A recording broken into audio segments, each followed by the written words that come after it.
ગુજરાતમાં હાલ વરસાદી સિસ્ટમ કોઈ સક્રિય નથી ને આગામી દિવસોમાં છે સૌરાષ્ટ્ર માટે ચિંતાના સમાચાર બની શકે છે, કારણ કે આ વિસ્તારો દુષ્કાળગ્રસ્ત બનતા દેખાઈ રહ્યા છે।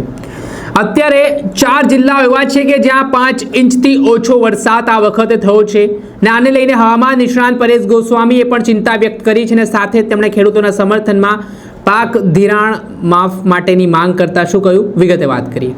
વૈષ્ણવજન તો તેને કહીએ જે પીડ પરાઈ જાનાને રે। દર્શક મિત્રો, નવજીવન ન્યૂઝમાં આપનું સ્વાગત છે। હું છું ફૈઝાન।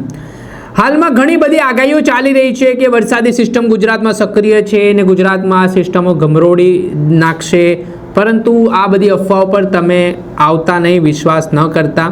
હવે સાર્વત્રિક વરસાદ પડવાનો છે, છૂટોછવાયો વરસાદ પડવાનો છે ને ક્યાંય કોઈ ભારે વરસાદની આગાહી નથી।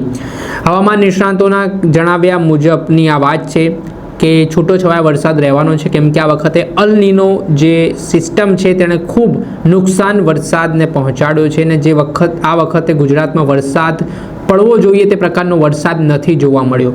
ખાસ કરીને સૌરાષ્ટ્રના જિલ્લાઓમાં તો ખેડૂતોની હાલત ખૂબ કફોડી છે ને આજે જે ચોમાસું પાક માટે પાણી ખેડૂતોને જોઈએ તે પ્રકારે તેમને પાણી ન મળવાના કારણે વિસ્તારોમાં રીતસર દુષ્કાળ જાહેર કરવું પડે તેવી સ્થિતિનું નિર્માણ થયું છે, જેમાં કચ્છ, જામનગર, દ્વારકા, પોરબંદર સહિતના આ જિલ્લાઓ છે। તમને જણાવી દઈએ કે આ જિલ્લાઓ એવા છે કે જ્યાં જ્યારે ચોમાસું હોય, દરિયાકાંઠેનો આ વિસ્તાર હોય ત્યારે અનરાધાર વરસાદ પડતો હોય, પણ આ વખતે જાણે કે કુદરત રૂઠી હોય જનતાથી એવી સ્થિતિનું નિર્માણ થયું છે ને તેના કારણે આ જિલ્લાઓમાં જગતનો તાત ખૂબ ચિંતિત બન્યો છે। ત્યારે હવામાન નિષ્ણાંત પરેશ ગોસ્વામીના પણ જણાવ્યા મુજબ આગામી દિવસોમાં જે સિસ્ટમ સક્રિય થશે બંગાળની ખાડીમાં તે ગુજરાત પર થોડી ઘણી અસર કરશે, કેમ કે આપણા ત્યાંથી બંગાળની ખાડી ખૂબ દૂર છે। જો અરબ સાગરમાં કોઈ વરસાદી સિસ્ટમ બને તો ચોક્કસથી તેનો લાભ ગુજરાતને મળે અને સારો એવો વરસાદ છે તે ગુજરાતમાં જોવા મળે, પરંતુ બંગાળની ખાડીની કોઈ એટલી જે સિસ્ટમની અસરકારકતા છે તે આપણા ગુજરાતમાં જોવા નથી મળવાની ને આના કારણે એક નિરાશા છે તે ગુજરાતના લોકોમાં પણ વ્યાપી છે।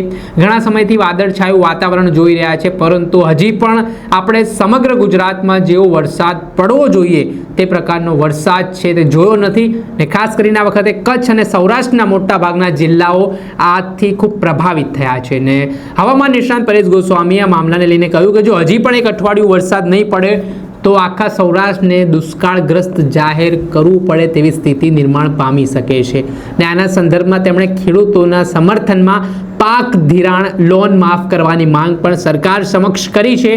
દર્શક મિત્રો, અત્યારે તમને જણાવી દઈએ કે ચિંતાના સમાચાર ચોક્કસથી છે દુષ્કાળને લઈને, પરંતુ કોઈ એવો ભારે વરસાદ ગુજરાતમાં જોવા મળશે તે પ્રકારે કોઈ એવી સિસ્ટમ છે તે હાલના તબક્કે જોવા નથી મળી રહી। એટલે સાર્વત્રિક એકદમ છૂટો છવાયો સામાન્યથી હળવો વરસાદ પડે તેવી શક્યતા વ્યક્ત કરાઈ રહી છે। દર્શક મિત્રો, આવા જ વિડીયો જોવા માટે આવી વેધરથી જોડાયેલી સ્ટોરીઓ આપના સુધી પહોંચાડીશું, સત્યતા લાવતા રહીશું। એટલે નવજીવન ન્યૂઝ જોતા રહો, લાઇક કરો અને વધુમાં વધુ શેર કરો, જેના કારણે તમને નવા નવા અપડેટો મળતા રહે।